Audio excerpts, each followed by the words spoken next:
Ajgij, Director, SIFDEC, Dr. Sazlina Saleh, Deputy Director, University, Saints Malaysia, Dr. Charina Lynn Amedo Repollo, Marine Science Institute, University of the Philippines, and Dr. Chen Thai, Division Chief of RIA3. Please join me in welcoming our panelists for this important conversation. Thank you. Good afternoon, everyone.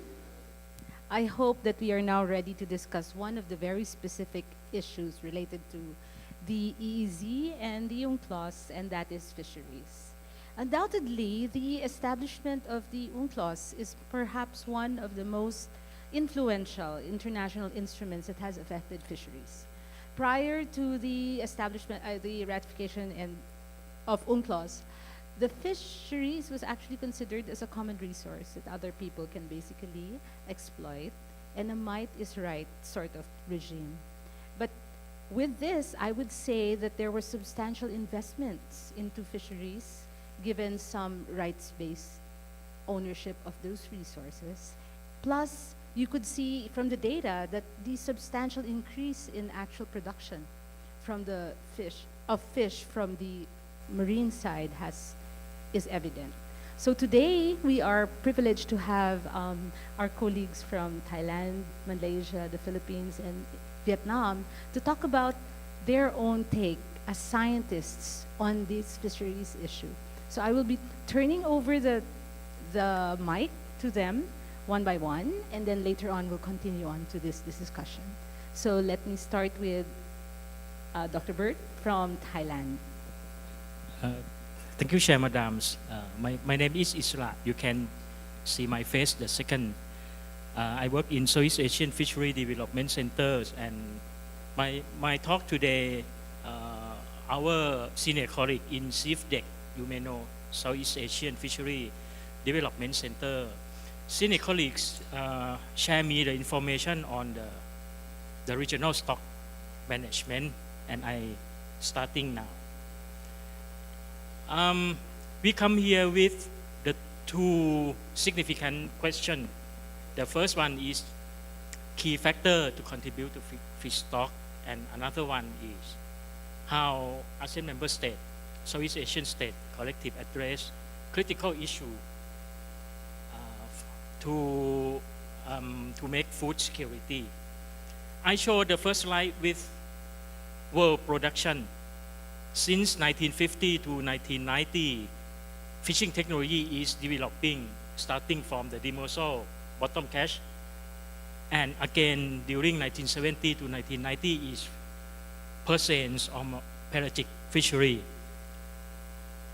The trend is steady since 1990 until now. But the thing that we see is aquaculture share more, with almost 50% of total production between capture fishery and aquaculture. And one of the trends is the seaweed culture also play the important role, 17% of the grand total production.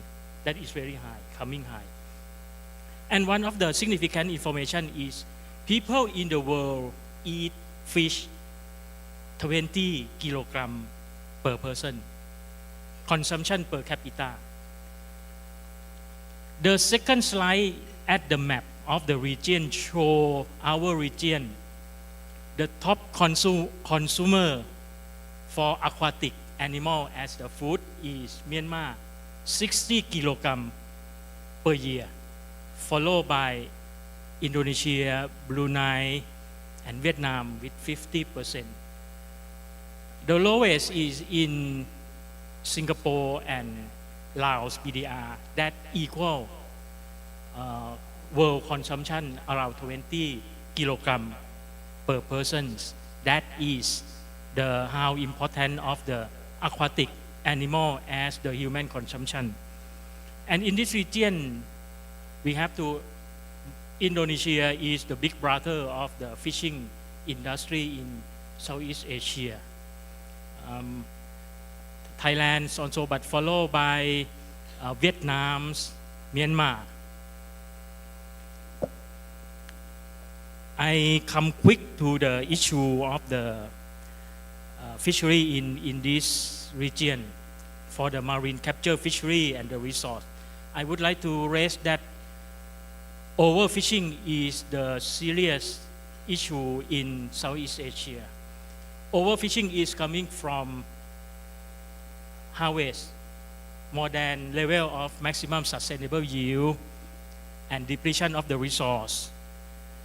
It may come from IUU fishing that you cannot manage the fishery. They come and then catching without the report. Lack of managing can lead on the IUU fishing can lead. As well as the habitat degradation that coming from human or natural. Climate change that we know is one of the natural that may impact to the habitat. You can see coral bleaching. You can migratory of the tuna may impact by sea surface temperature that change. This is one of the challenge of the fishery to marine capture. That is all, not including with the trade barrier, not including with the labor on board. This is another issue to cope with the marine fishery. SafeDeck, we provide stock assessment support to member country, and we found that stock assessment in this region still need support, both from IFMO, both and also regional organization as SafeDeck. Stock assessment in this region, we have problem because multi-species. This is tropical zone that the fish in this area is multi-species. It stay together. We don't know how to separate. I want only tuna. I want big size tuna. But when we catch all. Because multi-species make us, our fisher in this region, make multi-gear. When it multi-gear, we need to collect the data with various kind. Multi-gear, not enough that. Multi-scale also. Small, big, biggest, coastal to deep sea, offshore, and offshore to high sea. All levels happen in this region. Make management is not easy. With that, stock assessment in this area is very tough work. Less knowledge. Need collaborate with regional fishery management body in order to get a good methodology, and also need capacity building. And the last is collaboration among ASEAN member states to use the similar methodology. That is the key. I bring you to show one of our works in Southeast Asia, focus on the Neretic tuna and sailfish in West Pacific Ocean. Most of the information coming from the Philippines, Indonesia, and Malaysia under the project of the Sulawesi Sea project. As I informed you in earlier, the multi-species, we have to, someone may prefer Spanish mackerel, a good fish. There are two normal Spanish mackerel, two species. One narrow-banded Spanish mackerel. Another one is king mackerel. The problem is they stay together in the same school. We catching them and we get both.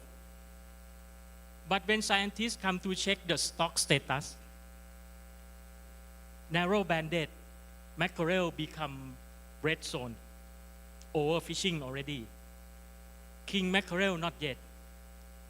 Fisher in this region can continue catch the giant Spanish mackerel, continue. But narrow-banded need to reduce around 10,000 tons a year. So we provide this information to ASEAN sectoral working group to fishery under ASEAN, and then ASEAN discussing in the working group and how country can reduce individual country. That is our work. Before I complete my presentation, I would like to provide a lesson learned from us about the stock assessment. In order to provide a good management to the region, we need to collaborate with regional fishery management body, learn the methodology from them, apply in the region, modify to fit with the region. And then we also need a kind of RFB, regional fishery body, to support, enhance, even to provide HRD, Human Resource Development Program, to the member country. We need to improve data collection. Very, very important. Data collection need political will to support. Pay a lot of fund to support. Make a system, not only the long-term data collection, but also appropriate methodology that I informed in earlier. Methodology from IFMO, International Temperate Zone, not suitable with our region, so we need to improve. And one of the most important is establish collaboration among our SafeDeck member country. We have platform already. We have ASEAN sectoral working group. We have SafeDeck. So with that, we still have work to do. And another lesson learned is managing suitable utilization of marine fishery resource. We need a good management scheme. My colleagues will talk about the fishery management. Not enough the good, but also appropriate in the region. Because we have small scale, we cannot forget them. Commercial scale alone not make our fisheries sustain.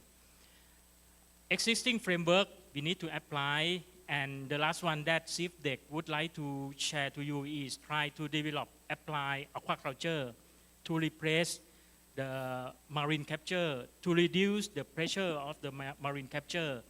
Not only that, the seaweed culture can help us to reduce carbon emission in the sea as well, reduce acidity. Last slide show you some a guideline, some platform that I inform. We still have platform agency to work with, regional agency to work with, country not work alone. We would like to support member country for sustainable fishery resource and utilization in Southeast Asia. That I would like to end my presentation. Thank you. Thank you very much. So we learned more about SafeDeck and the status of the fisheries in the region. So I will now pass on to Dr. Zarina for the report on the Philippines. Hello, can you hear me? Good afternoon. Thank you everyone for having me, for the opportunity to speak with you today. So I'm going to present on the decline of fish stocks in the Philippines. Next slide, please. So due to the time constraints, so let's go directly to the questions. So what are the key factors contributing to the collapse of the fish stocks? So what I'm going to present is mainly data from years of survey conducted by the Marine Science Institute and drawn from the book we released entitled West Philippine Sea State of the Coast last year. So what you can see here is one key factor on the decline of fisheries in the West Philippine Sea. So what you can see here in the figures are the status of fisheries in terms of species richness, mean density, and the mean biomass. So what you can see here in terms of the color is that on the left figure, you can see that species richness is more or less high, particularly on the West Philippine Sea, on the coast of Palawan and the Kalayaan Island group. However, in terms of density and fish biomass, you can see, a low from moderate mean density and fish biomass on this area on the west of the Philippines. And in exception, Palawan and Kalayaan Island group maintains its high density and high biomass in comparison to other regions on this area. However, what alarming is the trend of reef fish over the last 30 years of data that we have. So there's a strong evidence of long-term fish stock depletion. So you can see that in terms of fish diversity, we already declined about 7 to 9% per decade. And in terms of fish density, if you compare the data set from 1990s until 2010, there's already a decline or a decrease by about 50%. And in terms of fish biomass, you can see that 23% has already declined per decade from this area. And looking closely, where are these declines are happening? So even though Palawan and offshore reefs like the Kalayaan Island group have high biomass and high diversity, but in terms of the decline, these are the areas that experience this decline that you can see in this figure. So you can see here on the right, the bar chart, and you can see that the Kalayaan Island group and Palawan accounts most of these declines that we measured for the whole 30 years of survey. And another key factor on the decline of the fish stock are habitat degradation due to blast fishing, outbreak of crown of thorns, starfish, and reclamation or building of islands driven by geopolitics interest. So you can see here in the picture some evidence of those destructive practices and their impact to the coral reef and cascades to the fisheries production in the West Philippine Sea. Another key factor is the climate change. So here on the left figure, you can see the track of the typhoon that passed over the Philippines.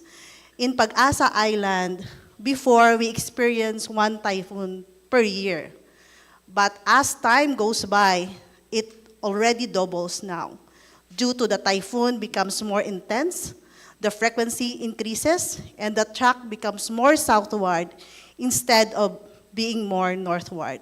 Thus, Pag-asa now has doubled its frequency of typhoon, and this affects, the fisheries and also the coral reef health in the area.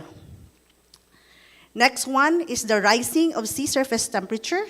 So what you can see here in the picture is the annual average of temperature around this domain in the Philippines.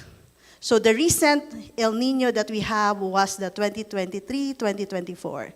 And you can see that this increase in temperature surpassed the previous data that we have.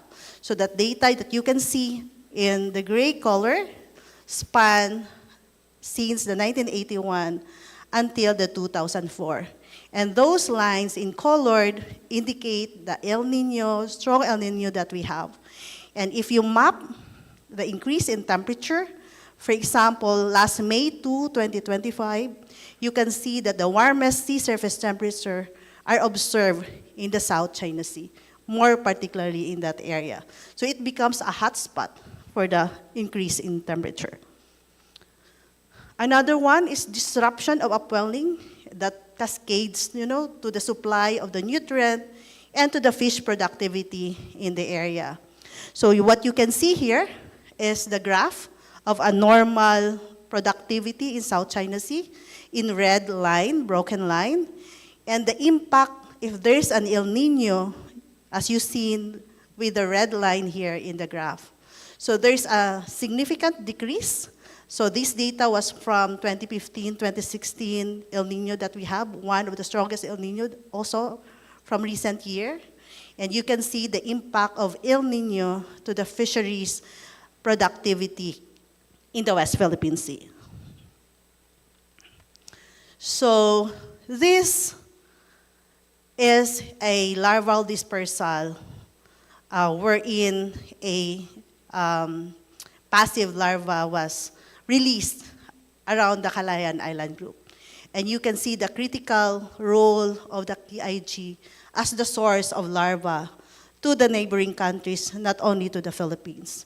And you can see on if there's any critical or distraction or disruption in this larval dispersal at the KIG, this will not affect only the Philippines, but also the neighboring countries around us. So the KIG is very critical, and thus we recommend protecting and cooperating on how to sustain and conserve ecosystem around the Calayan Island group. For the next question, so how can Southeast Asian states collectively address these critical issues to safeguard the region's human and food security? So we have existing and emerging opportunities that we can explore on. So marine protected area is one tool or one ways forward. So in the West Philippine Sea, we have nearly 300 marine protected areas. And this covers, a large area on the West Philippine Sea. But this is only 1% of the protected area in the West Philippine Sea. Thus, we need to enhance management and enforcement, especially to curb illegal and destructive fishing by using marine protected area as one of the management tools. Next is using ecosystem-based and collaborative management to adopt ecosystem approach to fisheries management, allow integrated management of larger seascapes to help resolve cross-boundary resources use of conflicts. So we can enhance our regional cooperation to address issues beyond our boundaries, like address fisheries decline and also marine pollution in the region. And also enhance our marine scientific research. Due to the conflicts and disputes in the area, we scientists are limited to the areas where we conduct our research. Now, to give recommendations on how to manage this ecosystem, we need data, what's under and what's beneath the South China Sea that we need to protect and we need to manage.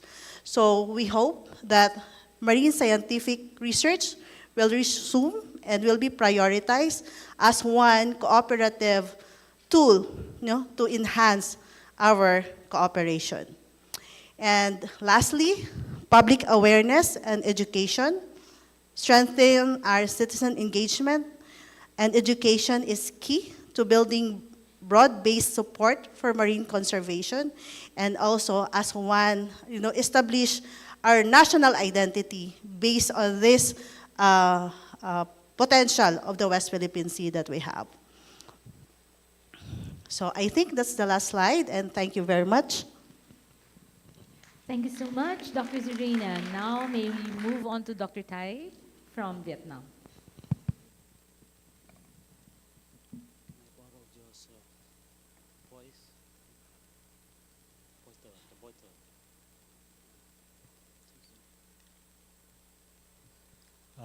Thank you, Professor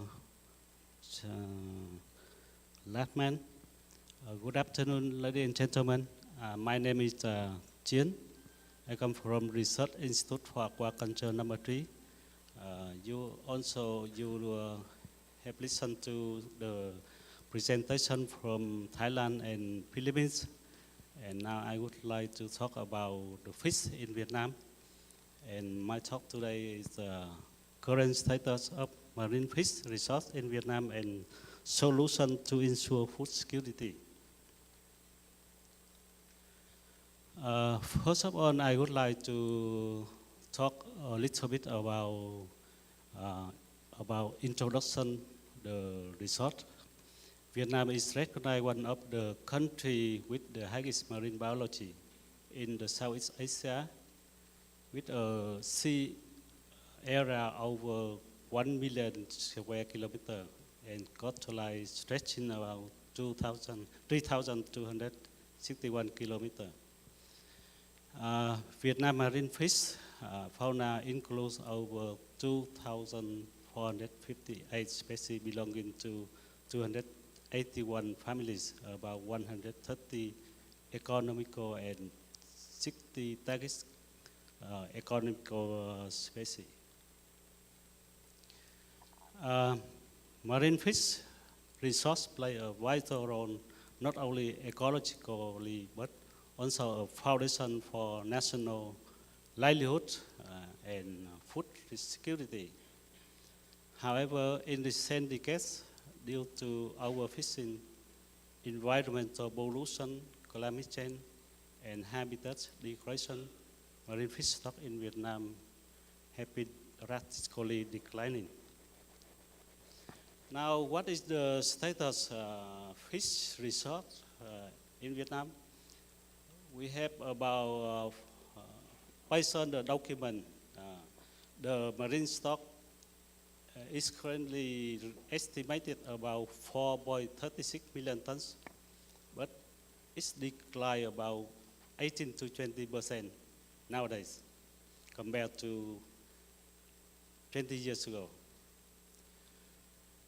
About 2.4 million tons can be sustainably harvested. However, actually, gas reached about 3.9 million tons. It means that we get the over threshold.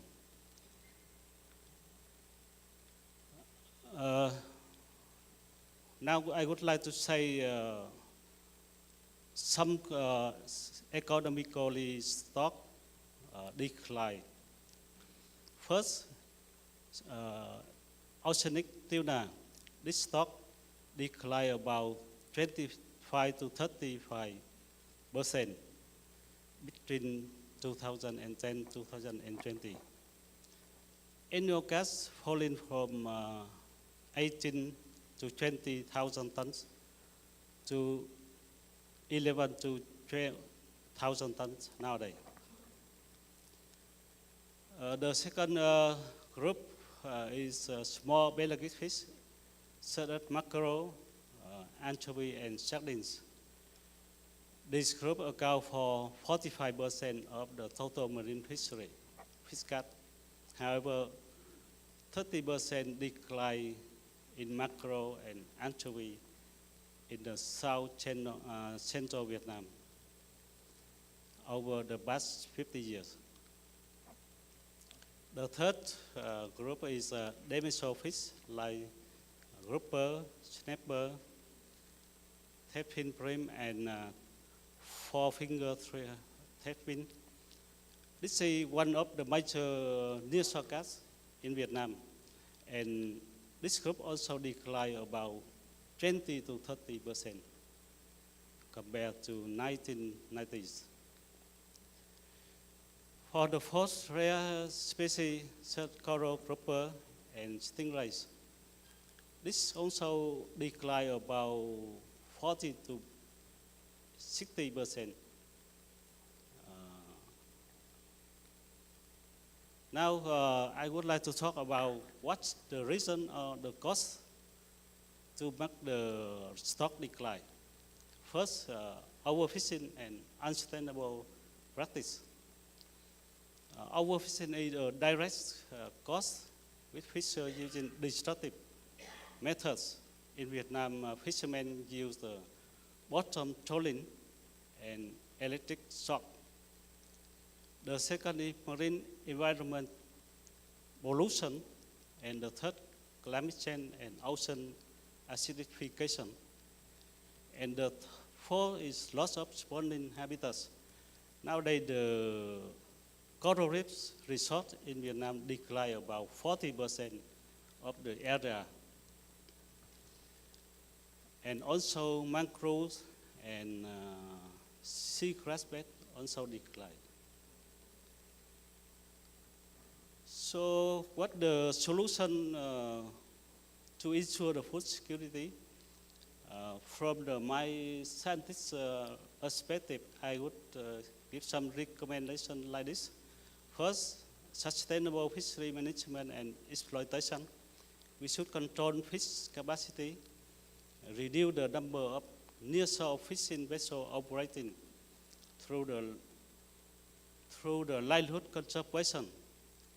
For example, in Vietnam now we have about 60,000 fishing vessels, but about 45 fishing vessels inshore. It's about 45%. The second, we should restore and protect the environment, marine ecosystem. We should restore natural breeding and nursery habitats. For example, we can replant mangroves, protect sea grass bed, and rehabilitate coral reefs and support for spawning grounds. Develop marine protected area. This activity in Vietnam, we also have a good program. In Vietnam now we have about 16 good MBAs, but we have several successful like Hòn Mun MBA and Cù Lao Chàm MBA. The third, we should develop marine aquaculture and alternative protein resource, like we should shift fish to aquaculture to reduce the fishing pressure in the sea. Strengthen monitoring research and technology application. Modernizing fishing technology and statistics system. We should apply satellite technology, artificial intelligence, and vessel monitoring system to monitor fishing activity. And the fifth is fish release activity to restore aquatic resource. This program we also have a good very well in Vietnam every year. About 4th of April, we release the fish sitting to the sea. The sixth is community education and awareness raising. So what will we do today? I think our ASEAN member state country, so we should work together to make the fish resource sustainable. I would give some activity like this. Establish a unified legal framework for sustainable fishery management. We should issue national fishery law toward ecosystem-based management and maximum sustainable yield limit. Develop a national and regional network of marine protected areas. At least 10 to 15% of sea area strictly protected as recommended by UN. Strengthen regulation on traceability and combating IUU fishing. Establish a mandatory fishing vessel monitoring system for vessels over 15 meters. In Vietnam, the boats operate inshore with the size about over 15 meters. And we should link database between the ASEAN countries to prevent vessels from violating cross-border activities. sustain regional coordination and sharing of fish data. ASEAN should establish a mechanism for sharing data on catch volume, stock fluctuation, vessel monitoring, and marine habitats status. That is all my presentation. Thank you very much for your attention. Thank you very much. Now let us go to the presentation from Malaysia.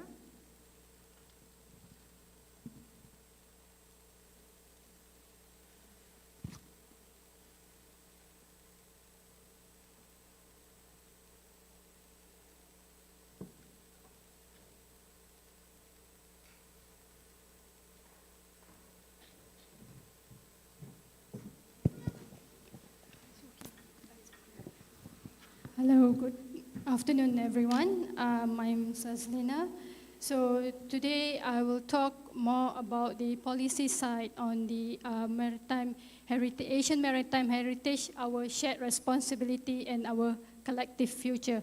So you have heard two case studies from Vietnam and also Philippines. Both indicate a decline in fisheries stock and also problems associated with climate change, human activities, and also anthropogenic pollution. So this has pushed us to work together to ensure that how we can come up with a good framework of policy to help with the degrading of our fish industry.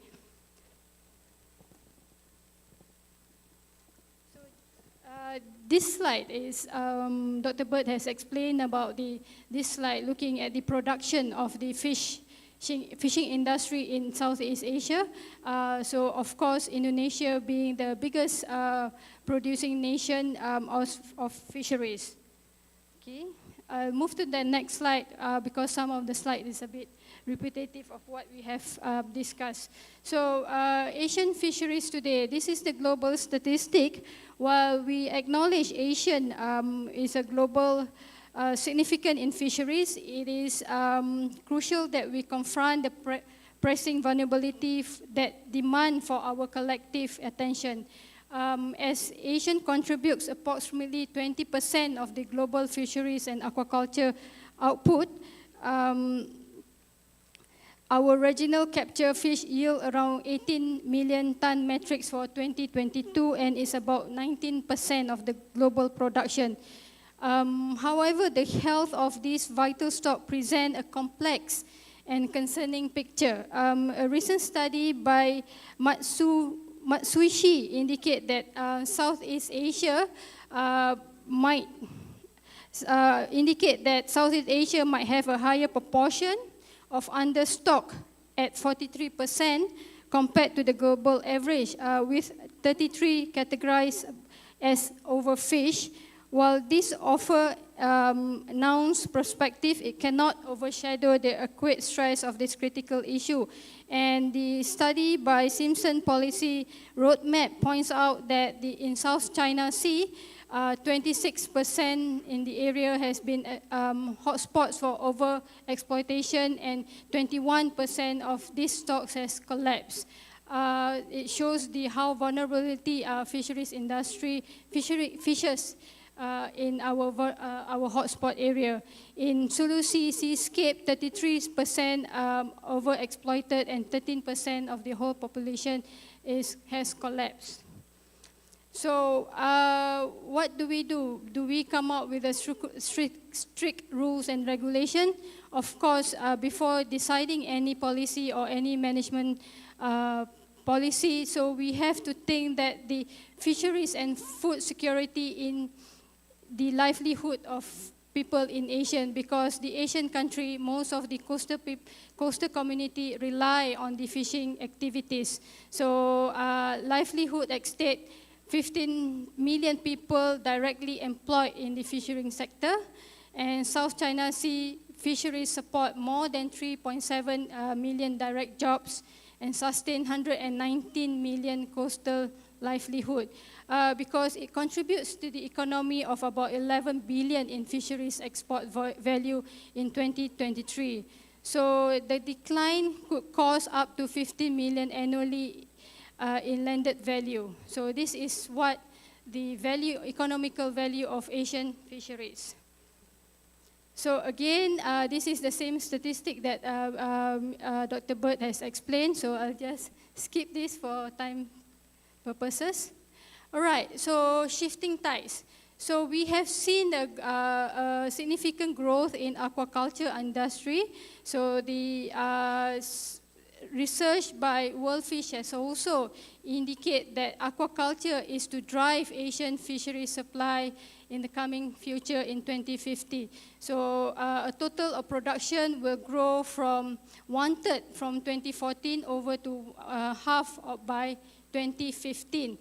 And the increase of consumption by 2030, 5 years to go, its share of fish consumption is expected to rise from 50%, significantly contributing to the regional food supply. So having a boost in the aquaculture can help with that, and also with the push of blue economy, the aquaculture industry will have a better future in terms of safeguarding our fish in our area. So for policy necessity, what I can say is the proactive, robust framework that ensure the aquaculture growth is environmentally sustainable, social equitable, and economically resilient. Policy to promote sustainable and climate adaptable aquaculture, because the growing industry of aquaculture is something positive, but it can be a negative impact to the environment also. Right, so with the critical habitat degradation and vanishing nursery, we have seen the case study in West Philippines, how the larvae has been being dispersed to the whole South China Sea. So this is where we see the degradation in mangrove throughout the years. We can see the hotspot is in our South China Sea region. Similarly, we see the percentage of reef has been bleached, and we had a strong and very powerful bleaching event last year, 2024, in most of the coral reef area, followed by the anthropogenic impact after that. And we see the increase of algae in that reef area. So are we not doing anything? No, the Asian fisheries policy has been working together within the countries. They have sat down and come up with many policy document coverage. So overall, I have summarized into 6 themes that you can see here, that we have the number of document, framework, and policy from the 4 to 11. So the total policy for each theme is more than 10. So are we not doing?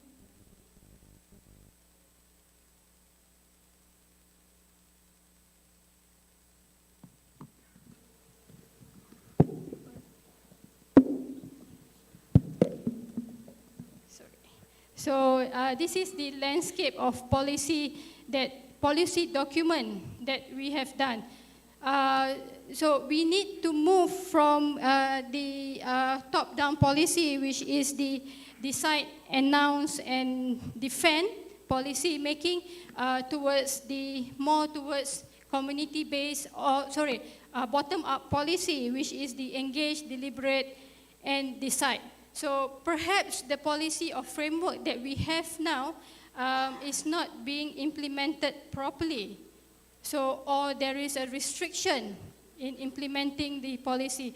So coming up with that, this is a summary of what are the gaps and the critical area that we can look into collectively to understand the scenario of implementing whatever policy we have.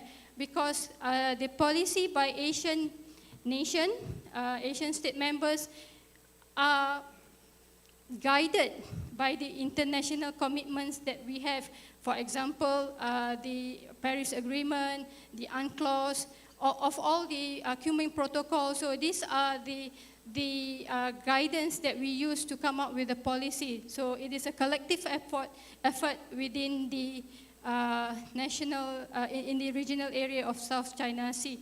So with that, I hope that we can use the scientific data that has been provided by the case study and the scientists to be able to have a specific policy for a specific needs and to ensure that there's no redundancy in implementing the policy. So, thank you. Thank you very much, and I think that was a very good presentation from the panel, starting from a regional perspective and case studies from the Philippines and Vietnam, as well as thank you, ma'am, for your presentation on the policy. What strikes me in all this presentation is the amount of work that has already gone into creating what we call documents that would guide our governments in developing policy and programs. Plus, I am very much encouraged by hearing the idea that we are all tied to our commitments, and we will support those commitments. Now, maybe I will start from members in the panel. I'll ask you the question. I've heard, I've been at this as well since I was a young kid. Sir, I was also drawing maps and passing them around for discussions. And now we're still here. Given all these regional discussions and the proposals to create marine protected areas internationally, to develop a regional fisheries management organization, how does fisheries, in your opinion, actually figure into these discussions on marine security, on the decisions to merge what we have as policy into the discussion of boundaries and sort of stuff, given what has been already proposed as regional actions?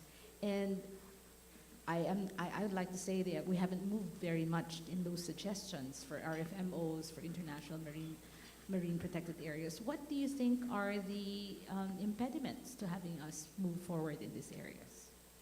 Thanks.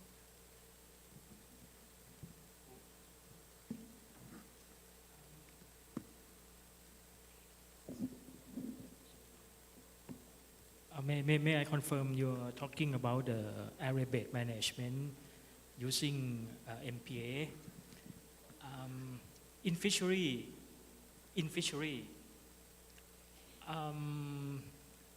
we feel the picture of MPA is reduce the fishing area, that fisherman thing.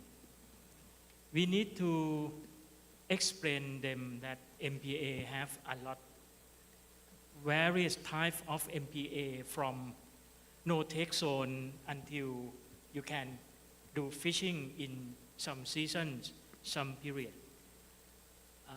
Apply temporal management within the spatial management. And MPA is the way, area management, I prefer area management, is the way to sustain fishery resource, including with the habitat. That is, I would like to conclude my view. Yeah. But how do these kinds of discussions figure into security discussions and inter-boundary discussions in your area, for example? These fisheries discussions, how much are they part or contributing to these discussions on security? In the fishery, not much discussing in the area, because we are the fisheries.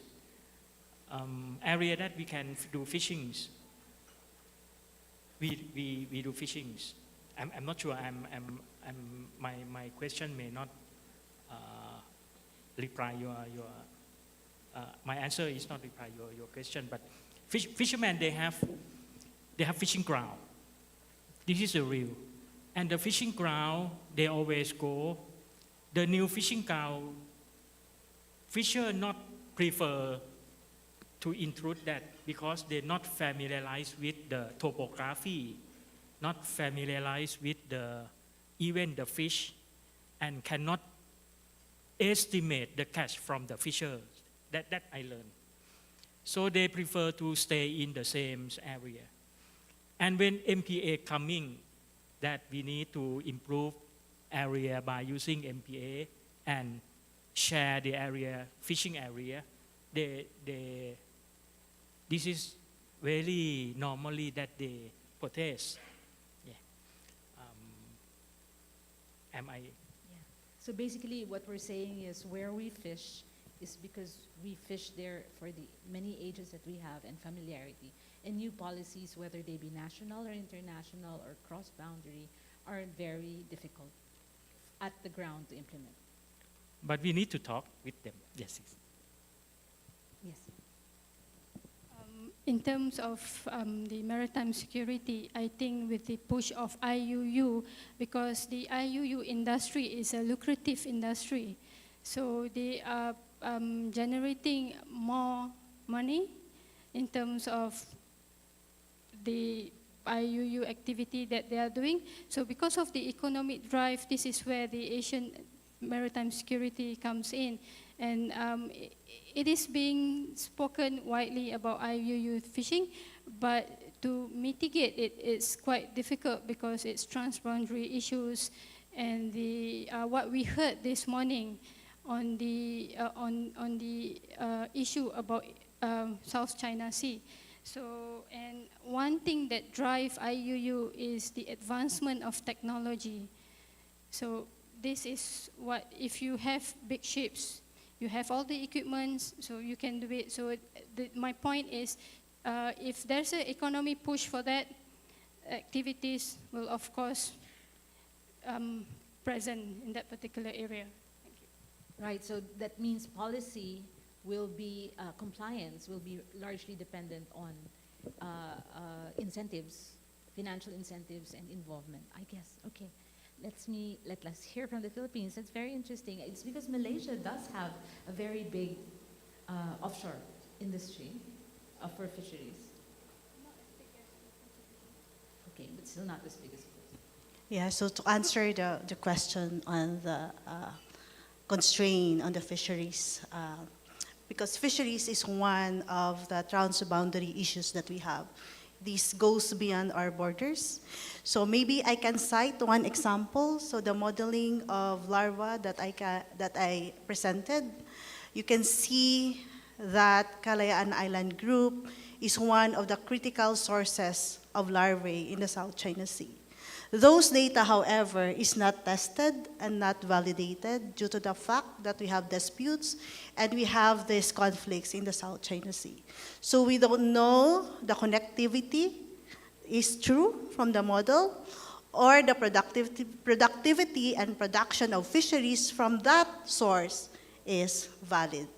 So due to conflicts and due to maritime issues, there's a constraint for us scientists to study more and validate the models that we see. Thank you. Thank you. From Vietnam, let me pass the mic over to... Hello. From Vietnam, I would like to say something. For example, when we give the recommendation or we make the policy, we have to look the environment, economy, and resource. So from my scientific respect, I would say something about for fishery management.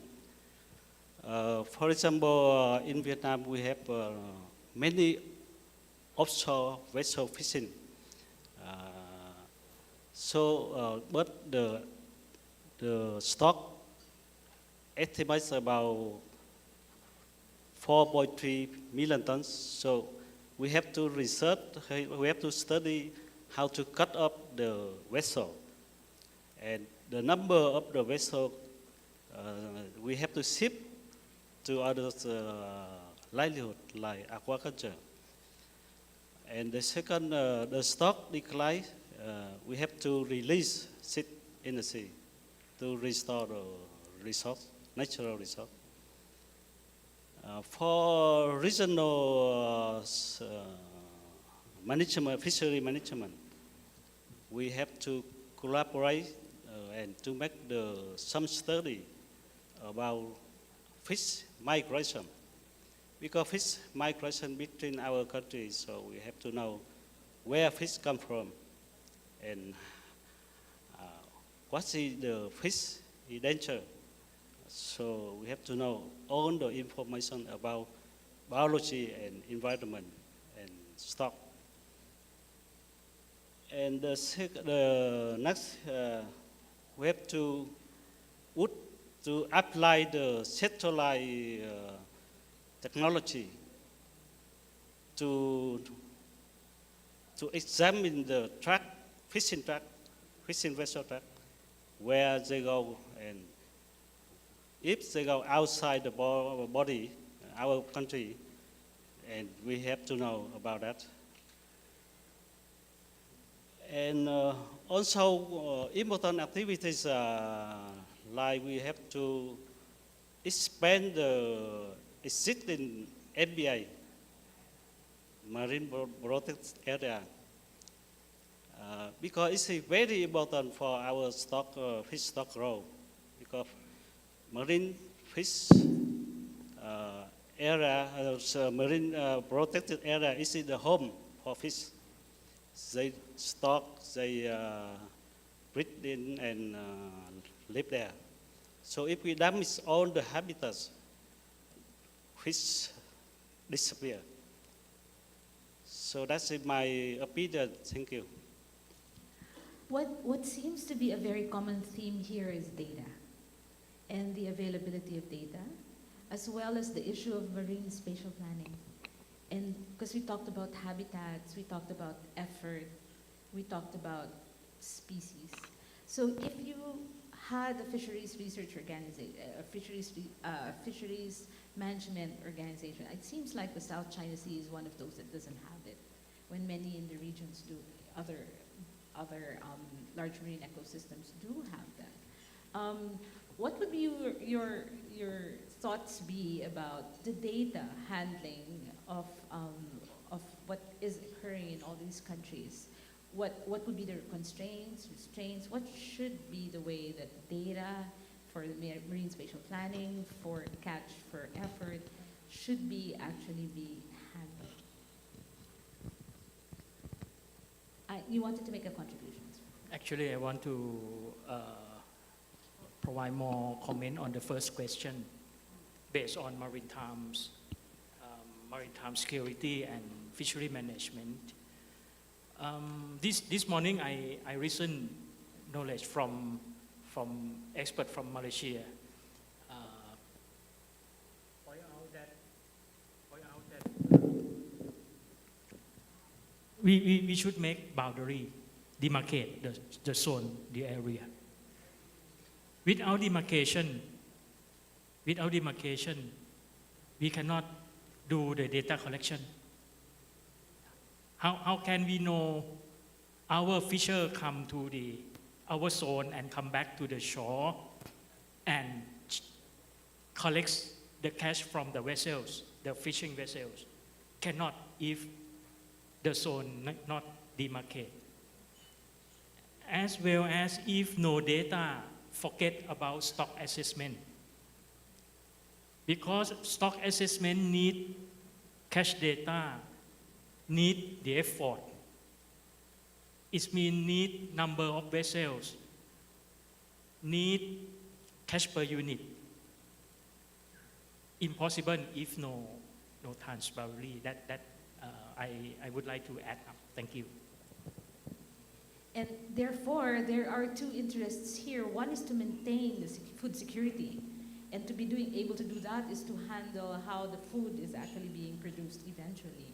The other is marine security, which would also be worrisome about the data handling in this case. So I really want to see, maybe from you, what is the relationship between the security sector of and the data and the handling and the policy in that area as opposed to fisheries? Because it does seem that I look at the numbers, there's a lot of people that are involved, and there's going to be a lot of people that will be affected by a collapse in the fishery, particularly food security. However, the contribution to the economics of the fishery is very small. It's like 1 to 2%. So I could not imagine how people will actually be raising the bar for fisheries in a discussion on security if it's just that very small in terms of economics, but definitely a lot in terms of people that are involved. What do you think of, a good way to handle this, what do you call this, the dichotomy of information? When we talk about security and data, there's two things that doesn't go together. So talking about from Malaysia, we have a lot of oceanography data. We have a lot of fisheries data. But some of the data cannot be shared due to national security and data governance. So we have protocol for that because it is something that drives the economy of a country. If fisheries, if you share the data of what fish is there, how much value is there, so with the IUU, so you have to actually think. I know it's easy for us scientists to say, hey, can I please have the data? But when we actually go to the department or the agency that is relevant, they have data governance. So when we talk about security, we have to think what kind of data that can be shared, how are we going to share, what kind of data will be used to make the policy. Yes, scientific data is what we really need to come up with a good policy, but how in-depth of data can be publicized and can the data be used in accordance to the fair data? So that is from my point. Something Yeah. So in terms of data, I want to go back to the basic. For the data to be shared, it needs to be standardized. Because I can see we have pilot studies for each country, but I don't know if these data are comparable. If we see there's a % decline, is it decline also for other countries? So I think standardization and global standards, or if we have regional standards, to make this data comparable is a very good starting point for us to be able to share data and then identify which one is confidential and which one is okay to share. We have something to share in Vietnam in terms of data and sharing, security and fisheries. Yeah, thank you.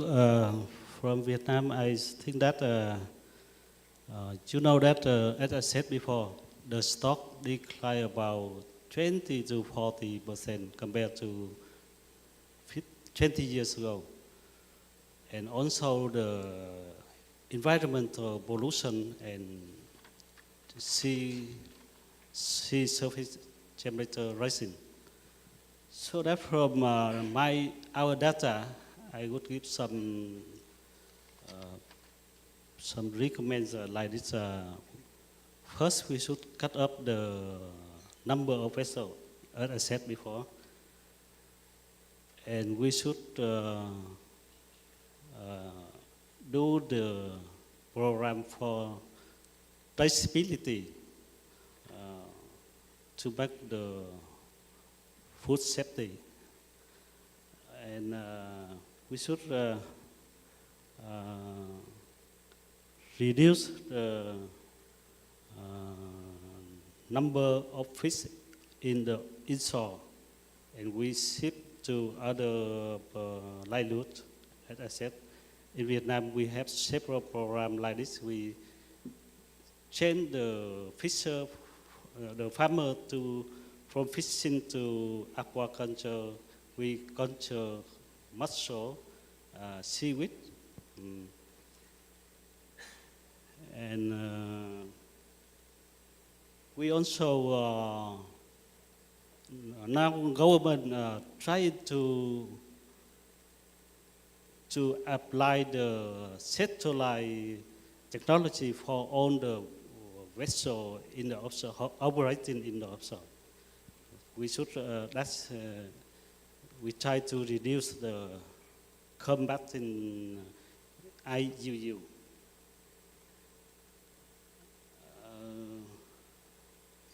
And also we should, from regional, I should say that we should make the good cooperation between our ASEAN country to make the program or research on environment, stock, and policy. And we work together and we ensure some unified framework for our country. Thank you. Yeah. Refer to the data collection, may I add up my colleagues from Malaysia? Data security is very important. Each individual country not happy with data to share to other country because we work with Southeast Asian fishery and sometimes we bring the expert from IFMO, Regional Fishery Management Body, to teach, to train the new methodology that IFMO develops and use, in particular high migratory species, studying stock. We work with our member country with commitment not to share data from the study out of CIFDEC.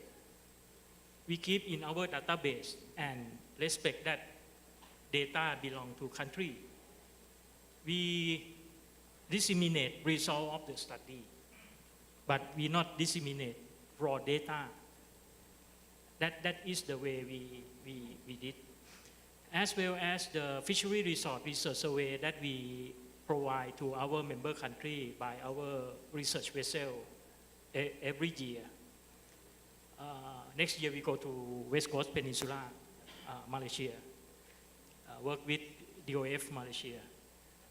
Actually, we should work with Brunei this year, but they postponed to next year as well. Data belong to the country. Hard disk is empty when go to their waters and come back from their waters. That is the commitment, very, very serious, that I would like to confirm. Thank you. Right, so fisheries and security, food security, are very, very touchy matters simply because of information and information sharing. How can ASEAN, in this sense, then be a very good vessel for, because right now you're talking about country to country, issue to issue, policy to policy. And I remember a discussion we were having that if you talk about the fishery issue, you talk about the fish, you're going to have to talk to the Department of Fisheries or the Bureau of Fisheries. You talk about the coral where the fish is staying, you're going to have to talk to the Department of Environment and Natural Resources. If you're going to talk about how you sell the fish and who's going to buy the fish, you have to talk to another department. And therefore, fisheries ends up in the cracks even in spite of all the policies that are actually in place. And it seems like the ASEAN has a very big role to play in trying to help the countries figure out particular policy implementation strategies that will transcend national structures. And as you were saying, in terms of the data, you can basically go in there with an empty hard disk, deal with the problem, talk about the issue, and then leave with an empty hard disk again. How can we get that into a bigger scale? To questions that are basically of relevance to, let's say, one species or one area, and not a country-to-country basis as you were discussing right now. May I take the floor? Sorry. One of our mandate is technical arms of ASEAN. CIFDEC is technical arm of ASEAN. Every year we have a meeting to report our works under platform ASEAN Sectoral Working Group, convey to ASEAN Sectoral Working Group on Fishery, pass to Fishery Consultative Group of CIFDEC.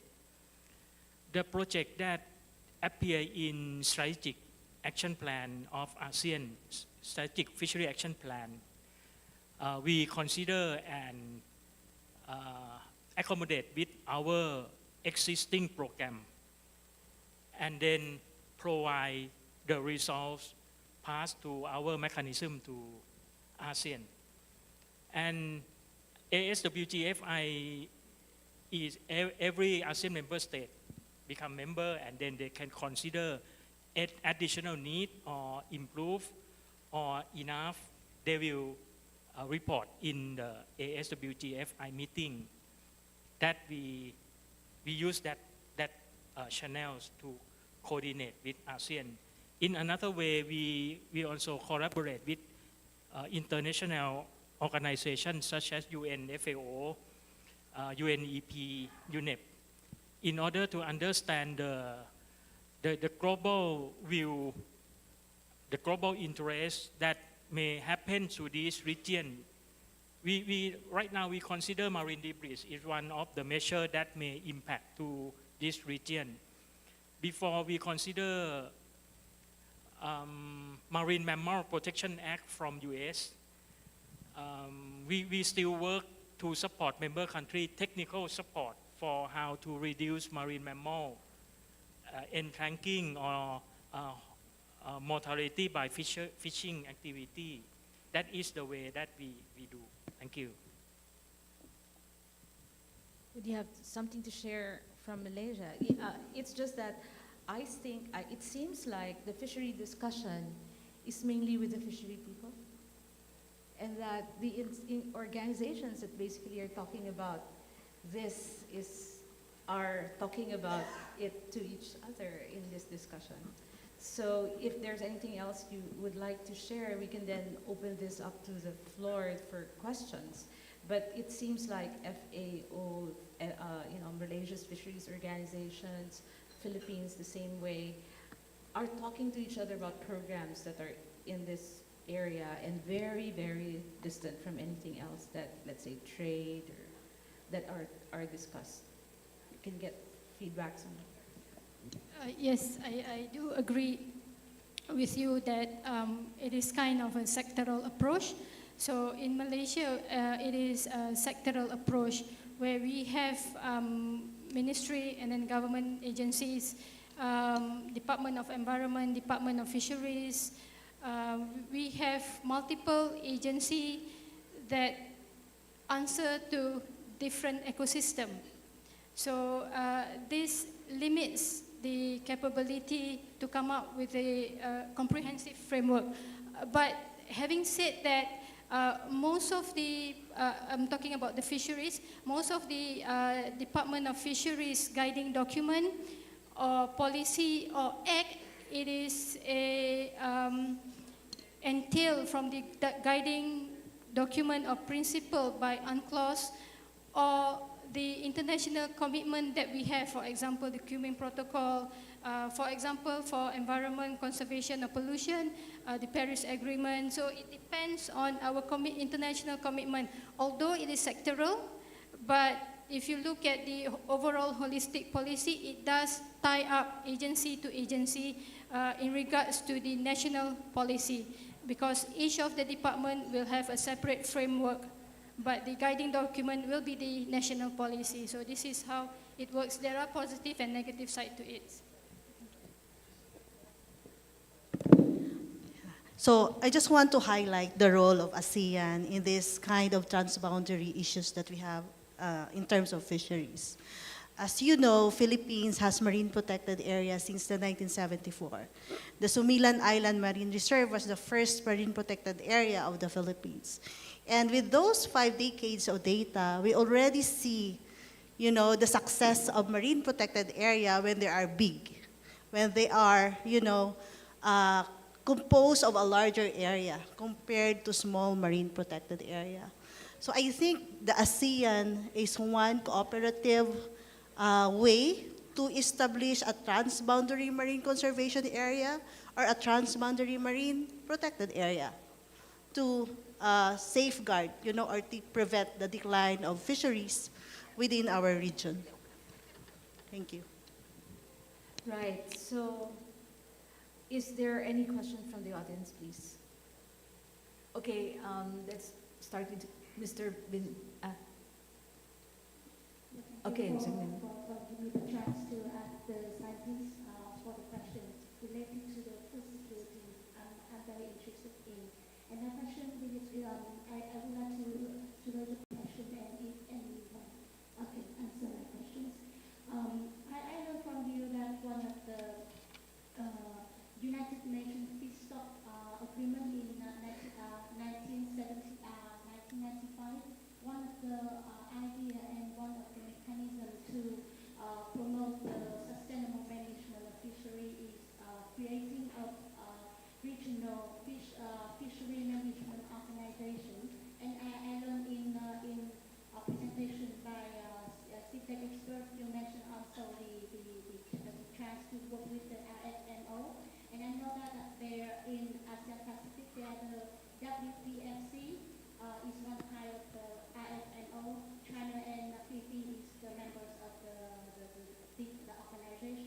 Vietnam-Thailand cooperative non-member.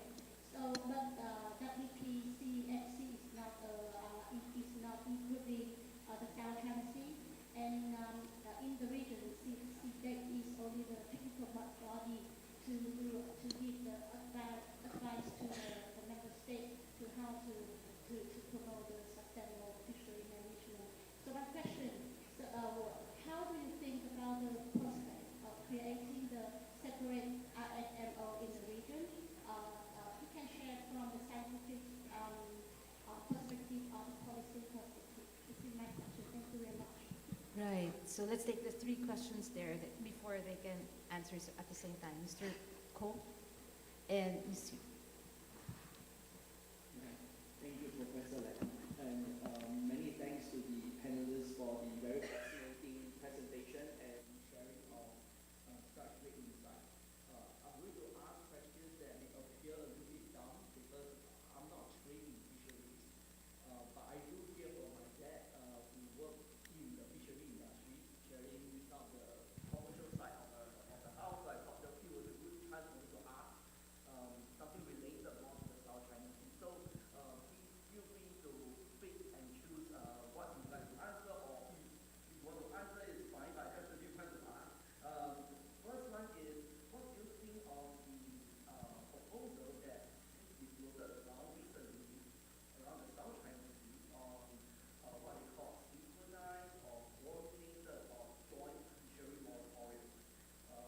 This is a proposal that I think met some polite response, but it didn't seem to go forward. So what do you think will be the prospect for such joint fishery management approach? That's one. The second is, you all mentioned about the shift from capture fishery to, say, mariculture, right? To what extent do you see the potential security impact from it? Because, for example, in the Yellow Sea, we saw re-emission of disputes over aquaculture structures. Do you see, for example, in the South China Sea, in the place of fishing vessels, you see mariculture structures becoming a new source of dispute or tension? And so, how do you deal with that? And I have a market-related question for mariculture, because to what extent do you see consumption patterns going in line with the need for mariculture? Because as my dad once told me that wild catch is much more preferred than mariculture, because mariculture, the fish tends to taste a bit muddy and not so nice and all that. So how do you see the consumption pattern? Is it positive moving forward in supporting a more sustained mariculture or aquaculture development? Thank you. So let's just take those two first. RFMO, mariculture, and joint fisheries coordinated exercises. What are your ideas on those? Correct me if I'm wrong. In UNCLOS, IFMO is organized for manage the resource in the high sea. We understand that. If I am wrong, I'm sorry. If South China Sea have high sea, possible to have IFMO in my understanding. But for my organization, we are technical arms. Country have the right to manage their fishery resource, so we support country to manage by themselves. RFMO, joint management activities, and mariculture. I would want to talk about the dispute about the fishing vessel and mariculture. So in that sense, if we have proper planning, marine spatial planning, that wouldn't be an issue because we can designate the proper who can use, where we can use, and how can we share the ocean together. And that's my take on that. So it's good if we can do it together if we have a special planning. Yes, now Philippines. Yeah, so I would contribute to the answer on the proposal of coordinated fishery moratorium. So that kind of moratorium in the Philippines, we call it closed and open season for fisheries. So from experience, it's very, I think, effective for the Philippines having the closed and open season because we give time for the fish to grow. So we usually close the fisheries activity during the time of spawning season. So, but those moratoriums should be science-based because we need to really know the biological background of the fisheries to be applied for moratorium. So it should be specific time duration, and specific location in terms of spatial area where to apply the moratorium. And then next on the mariculture and aquaculture.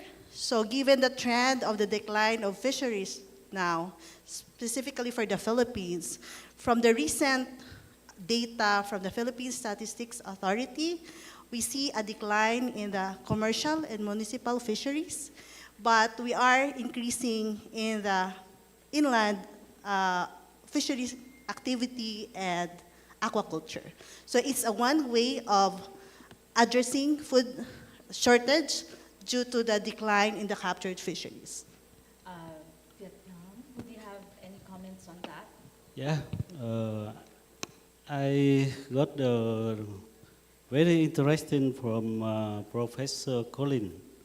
He said that marine fish, why fish stock is important than marine aquaculture. Actually, it's true in some cases, but in the general, for example, in Vietnam, almost the fish in the restaurant or in the market come from aquaculture. So the wild fish catch reduced about 80%. So that's why the aquaculture very important for food security in our country.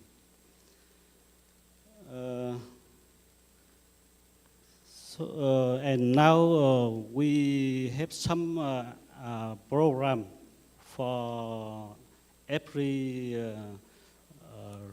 institute organization to move the inshore aquaculture to offshore aquaculture. And we use high technique aquaculture, like we use camera, sensor to optimize the environment and fish activities, fish habitats, and we should increase the income for farmers and reduce the risk. Thank you. If I may answer that question as a moderator, in terms of the idea of joint management, joint open and closed seasons, even going out to the sea all at the same time. Can you imagine Vietnam, Malaysia, Indonesia, Philippines going out to sea at the same time, coming home at the same time? That would actually be a very good exercise for me, just for the numbers that you would see, and claiming the resource. RFMO, we have been at it for a long time. We've been talking about marine protected areas in large areas, but I think the presence of external people also driving this has somehow limited the ability to discuss it together because of support and because in way back in the 90s. So now I think it's time for ASEAN to be able to do that by ourselves. We can do that. We can discuss on marine protected areas, the creation of joint management areas, because we can now fund it and we can now do it together, I think. And the other thing about the last question on aquaculture, I have of a biotechnology background and I am molecular in my nature. I have always had resistance in terms of driving new technologies like ocean aquaculture is polluting. It is not supposed to encourage. Biodiversity has to be saved. these are the areas of mindsets, I think, that our generation had to live with for a long time. And that was when we thought the ocean was limitless and the resources are limitless.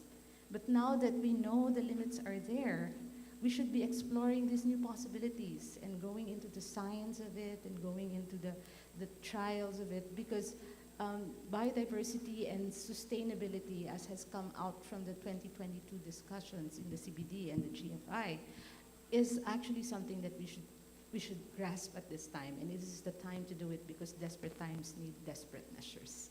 So is there anything else you would like to share for the last round? I just give me 1 minute for everyone. Is there something else you would like to talk about? Because I was just looking at my time and it's supposed to be 3:15, right? Oh, there's a question at the back, sorry. Do we have time? Yes, please. Good afternoon, everyone. I would like to thank the panel first for such an insightful discussion. And I particularly find the fact that Professor Sazlina Saleh actually highlighted that the reason why we're all here having this discussion is because lived communities and lived human lives are at stake. And I think maybe it might be a good or a bad reason to introduce this question at this time, but I would like to take the discussion from above the level to a more human-centered approach. Regarding the talk about lived lives, I realize that when we talk about human life, we also talk about community engagement when it comes to regional fish stocks management. And personally, I come from a non-profit where our work focuses on bridging the gap between communities and policymakers. And in our experience, we continue to observe that a persistent disconnect between scientific and policy discussion, between the lived realities of communities like fishermen, the very people that are the most affected by these divisions. And so my question to all the panel is, how can we move beyond surface level inclusion and ensure that community voices are meaningfully embedded in regional policy making processes? Thank you. Good afternoon. I'm Eric from Whitecaps. Many thanks to the panel for the insights. My question is with regard to ASEAN's cross-pillar cooperation for fish stocks management. I understand that fish stocks conservation falls under the ASEAN Economic Community or AEC pillar. While the AEC encompasses various aspects of economic integration, fisheries management and conservation are specifically addressed within this pillar. So, as the earlier panels have already pointed out, there's a role for security in ensuring the continued conservation and health of fish stocks. And the panel chairman has also reinforced that there's a need to look at the security angle. For example, all panelists have pointed out overfishing as a key factor for fish stocks depletion. Just didn't point out who were the main perpetrators of overfishing. It also didn't highlight how to securitize against IUU fishing, though I must point out that Thailand's HIMAC initiative and Indonesia under Ibu Susi's guidance did bring down IUU fishing significantly in their regions. So given this security angle, it is striking that there's limited cross-pillar cooperation between the ASEAN political security community with the AEC. So my question is, in your opinion, should there be more cross-pillar cooperation with the ASEAN political security community to allow for more security tools to be made available for fisheries stock conservation? And what are some of these mechanisms that you could think could be put forth at the operational level for concrete outcomes? For example, as mentioned by Dr. Sharina, having a transboundary regional approach to monitor and protect the marine protected areas, for example. Thank you. Right, so we have two, from the community and from the security. So I'll answer the community. Thank you for the question. Yes, indeed, the livelihood of the coastal community are actually at the focal point of the ASEAN, because most of the community, most of the ocean users in ASEAN are the coastal community. So with that, there are certain things that we can do in terms of to include them as a decision maker. One is, first, we need to educate them, get them to understand, make them understand sense of belonging, of the importance of the environment that they are getting their income from. And second, we need to teach them, to educate them about their rights, their human rights. What are their rights of using the ocean? Because if we do not educate them what are their rights, they can be being exploited. So the coastal community needs to understand how can they go beyond complaining to actually filing a case to the government in a sense of you're taking my rights. So get them to be educated. And again, I will go back to making the policy inclusive of them. For example, in Malaysia, in Sabah, we have the closed open season, which is the community-based, or we call it Tagal system. So this is indeed a policy or a framework that is being guided by the local community itself with the help of the NGOs and the government agencies to make the community feel inclusive of the decision that we are making and implementation of the policy that we are doing in their area of where they get their source of livelihood. Thank you. Would there be other contributions? The question was relating to the community aspect and also the security aspect of fisheries. How do we get them into the discussion? May I add up on the community? I think right now the government sector have already decentralized, and almost every country that I know, Thailand, Malaysia, Indonesia, even Vietnam, apply ecosystem approach to fishery management that consider the ecological well-being, human well-being through the good governance management. That include human well-being, that include voice of the fishers, but need systematic arrangement in the country. Each country is different.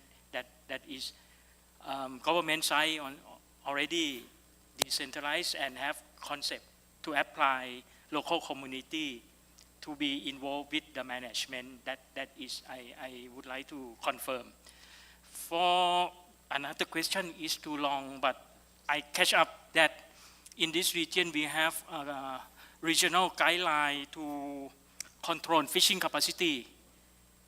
I think that ASWGFI already approved country to use that guideline, and this is belong to the country to implement by the country. For IUU fishing, in this region we have RPOA IUU Secretariat in Jakarta, Indonesia. We also have IUU network, ASEAN IUU networks by ASEANs. SIPDEC provide technical support on regional database for good vessels, as well as electronic cash documentation and traceability system now in place. In some country already apply, Vietnam already use, Thailand very effective to prevent the IUU product into the market. That is our update right now. Thank you. So market incentives for IUU. Securitization is another question, I guess. On the cooperative or transboundary cooperation, I think it's very important, as I said. We have to explore joint or collaborative management effort among our countries. We have science can provide you information on what countries are ecologically connected for us to identify which countries to cooperate and which countries have to have framework on cooperation on how to manage our resources. And on the community engagement, I think very important, which I forgot to mention, is the inclusion of traditional knowledge and IPs to be included also to the discussion. Vietnam? From my opinion, I would like to say about what we do, what we have for community. From our work, I do something. For example, we organize workshop to train the job for farmers. We create a job, some job for farmers, like we build up some models for seaweed aquaculture or mollusk aquaculture. And also we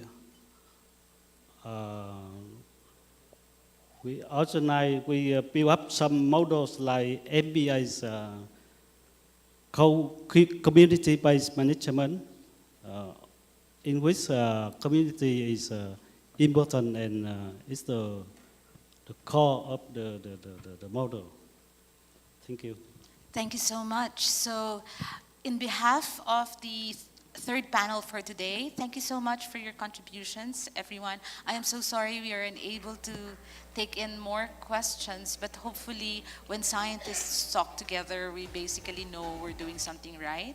But when we talk beyond ourselves, it's going to be something sometimes beyond our ability to coordinate and make things happen. So thank you so much, and for the next panel, we'll just meet up. Thank you to our experts for the deeply relevant session. To our experts, please stay on stage as we are going to have a photo opportunity. Thank you.